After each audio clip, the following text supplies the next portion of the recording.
राधे राधे दोस्तों, जय श्री श्याम। आज के वीडियो में आप सबके साथ शेयर कर रही हूँ आंद्रा नक्षत्र के बारे में।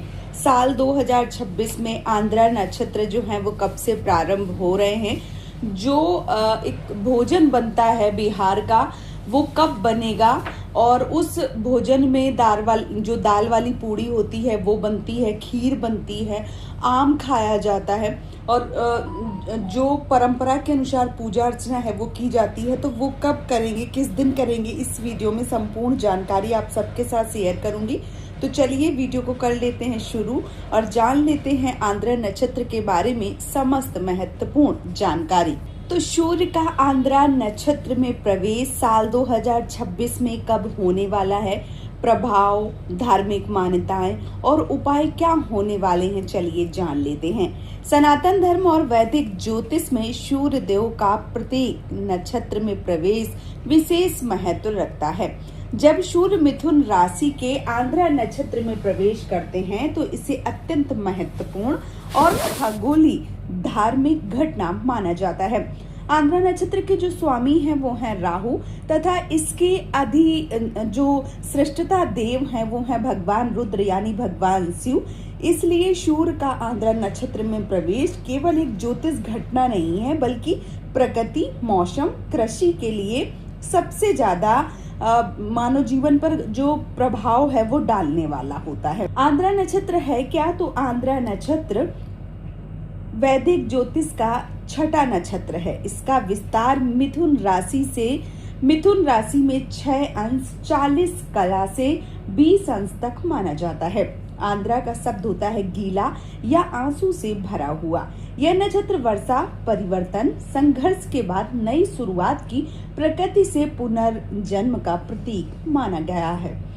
इस नक्षत्र के देवता रुद्र हैं, जो संहार के साथ साथ सृजन की शक्ति का भी प्रतिनिधित्व करते हैं। इसलिए आंद्रा नक्षत्र जीवन में पुराने को समाप्त करके नए अवसरों का जो मार्ग है वो शुरू करने वाला माना जाता है। साल 2026 में जो सूर्य हैं वो कब आंद्रा नक्षत्र में प्रवेश करेंगे, तो ज्योतिष गणनाओं के अनुसार सूर्य देव लगभग 22 जून साल 2026 में आंद्रा नक्षत्र में प्रवेश करेंगे, और यह प्रवेश वर्षा ऋतु के प्रभाव को बढ़ाने वाला माना जाता है। कई क्षेत्रों में मानसून को संक्रियता से भी जोड़ा जाता है। आंद्रा जो नक्षत्र है उसकी धार्मिक महत्व क्या है, तो भारतीय परंपरा में सूर्य का आंद्रा नक्षत्र में प्रवेश अत्यंत शुभ और प्रभावशाली माना जाता है। इस समय भगवान शिव की उपासना का विशेष महत्व बताया गया है। मान्यता है कि जब सूर्य रुद्र के नक्षत्र में प्रवेश करते हैं तब प्रकृति में परिवर्तन की प्रक्रिया तेज हो जाती है। गर्मी का प्रभाव कम होने लगता है, वर्षा ऋतु का आगमन हो जाता है, खेतों में नई ऊर्जा का संचार होता है तथा जीव जगत को राहत मिलती है। सूर्य के आंद्रा नक्षत्र में प्रवेश का संबंध प्रसिद्ध अबुवाची मेला से भी माना जाता है। यह पर्व कामाख्या मंदिर में मनाया जाता है। धार्मिक मान्यताओं के अनुसार इस समय पृथ्वी माता रजस्वला होती हैं और प्रकृति विश्राम की अवस्था में रहती है। इसी कारण कुछ दिनों तक खेती बाड़ी और कुछ शुभ कार्यों को स्थगित करने की परंपरा भी कई क्षेत्रों में प्रचलित है। भारतीय ज्योतिष में आंद्रा प्रवेश को वर्षा का संकेतक भी माना जाता है। पुराने पंचांगों में कहा गया है कि यदि आंद्रा प्रवेश के समय आकाश में बादल, वर्षा या अनुकूल वायु प्रवाह दिखाई दे तो उस वर्ष अच्छी वर्षा होने की संभावना होती है। कृषि प्रधान भारत में यह घटना किसानों के लिए विशेष महत्व रखती है, क्योंकि जो खरीफ फसलों की तैयारी है वो इसी अवधि में शुरू हो जाती है। जो ज्योतिष दृष्टि के प्रभाव हैं वो राशियों में भी पड़ेंगे। जो मेष राशि है उसमें कई कार्यों में प्रगति के अवसर मिलेंगे। नौकरी और व्यापार में सावधानी के साथ आगे बढ़ना लाभकारी आपके लिए हो सकता है। जो वृषभ राशि वाले जातक हैं उनके लिए धन संबंधी मामलों में सुधार होगा। पारिवारिक जीवन जो है वो मधुरता की ओर आगे बढ़ सकता है। मिथुन राशि वाले जो भी जातक हैं, सूर्य का प्रभाव सीधे व्यक्तित्व पर पड़ेगा, आत्मविश्वास आपका बढ़ सकता है। कर्क राशि वाले जो भी हैं उनका आध्यात्मिक रुचि बढ़ सकती है, खर्चों पर आपको नियंत्रण रखने की आवश्यकता है। सिंह राशि वाले जो भी जातक हैं उनके लिए सामाजिक प्रतिष्ठा और मित्रों का सहयोग प्राप्त होगा। कन्या राशि वालों के लिए कार्यस्थल पर जिम्मेदारियां बढ़ेंगी और मेहनत का फल मिलने की संभावना अधिक है। तुला राशि वाले जातकों के लिए धार्मिक यात्राओं का अध्ययन में रुचि बढ़ सकता है। वृश्चिक राशि वाले अचानक परिवर्तन देखने को मिलेगा, धैर्य बनाए रखें, लाभ आपको मिल सकता है। जो धनु राशि वाले हैं उनको वैवाहिक और साझे संबंधी मामलों में संतुलन बनाए रखना है। मकर राशि वाले जातकों के लिए जो आंद्रा नक्षत्र है वो स्वास्थ्य और दिनचर्या पर विशेष ध्यान देने की आवश्यकता होगी। कुंभ राशि वालों के लिए रचनात्मक कार्यों में सफलता मिलेगी। मीन राशि वालों के लिए घर, परिवार और संपत्ति से जुड़े मामलों में सकारात्मक परिणाम मिल सकते हैं। सूर्य और रुद्र का आध्यात्मिक संबंध माना जाता है। किस प्रकार से? तो सूर्य को आत्मा का कारक माना गया है, जबकि रुद्र परिवर्तन और प्रकृति के प्रतीक हैं। जब सूर्य रुद्र के नक्षत्र में प्रवेश करते हैं तब व्यक्ति को अपने जीवन की नकारात्मकताओं को त्याग कर नई दिशा में आगे बढ़ने का संकेत मिलता है। यह समय आत्ममंथन, साधना और आध्यात्मिक उन्नति के लिए सबसे ज्यादा श्रेष्ठ माना जाता है।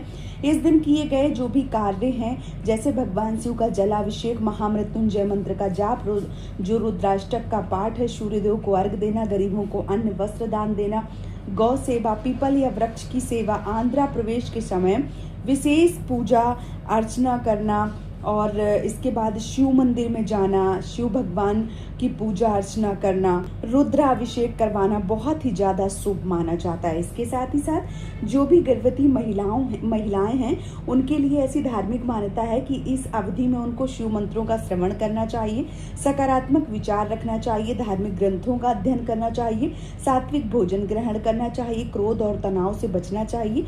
ऐसा माना जाता है कि गर्भस्थ शिशु पर सकारात्मक प्रभाव पड़ता है यदि गर्भवती स्त्रियां ऐसा करती हैं। तो किसानों के लिए भारत में आंध्रा प्रवेश है वो कृषि कार्यों का संकेतक माना जाता है।